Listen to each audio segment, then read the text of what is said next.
ایک بندہ امام حسن کو لایا تو کہنے لگا حضور میرے گھر اولاد ہے، بیٹیاں ہیں، دولت بڑی، پتر کوئی نہیں، وارث کوئی نہیں، تو دعا کرو تے نالے وظیفہ دیو اللہ پتر دے۔ علی دے پترو پیران دے پیروں کو وظیفہ دیو۔ اے دا مطلب ہے آ جڑے سنی پیران کو وظیفے لین جاندے نا، اے سنی اج دے نہیں جاندے، اے چرک نہیں پہ جاندے۔ حضرت امام حسن لو پیران دے پیر دا وظیفہ لے جو علی دے لال دا، مولا علی دے بیٹے حضرت امام حسن مجتبی نے فرمایا استغفر اللہ پڑھیا کر۔ کی پڑھنا ہے؟ صوفیاء فرماتے ہیں جڑے میاں بی بی روزانہ 1100 مرتبہ استغفر اللہ اس نیت نہ پڑھن کہ اللہ بیٹا دے، اللہ ضرور بیٹا عطا کر دے۔ وہ بندہ گیا کو ہور آ گیا، انہیں آکھیا جی میری کمائی چ برکت کوئی نہیں تو مینوں کو وظیفہ دے۔ امام حسن نے انہوں بھی فرمایا تو بھی استغفر اللہ پڑھیا کر، اے تہاڈا دل کردا نا کمائی چ برکت ہو جائے۔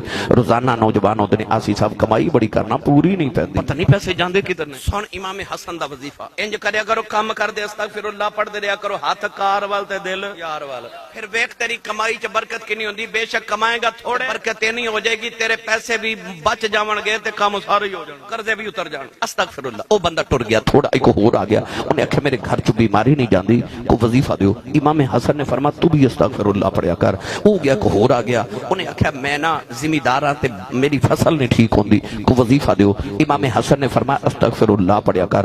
او گیا کو ہور آ گیا، انہیں عرض کی لجپال بارش نہیں ہو رہی، فرمایا استغفر اللہ پڑھیا کر۔ 5 بندے گئے، امام حسن دا مرید کول بیٹھا، عرض کی تھی سونے بیماریاں 5 تے دوائی ایک ہوئی، بیماریاں 5 تے دوائی ایک ہوئی۔ امام حسن نے فرمایا دوائی میں کولوں نہیں دیتی، میں رب دے قرآن ہی جو دیتی ہے۔ انہیں آکھا جی قرآن کی؟ امام حسن نے 2 آیات پڑھیاں، میں بھی پڑھا۔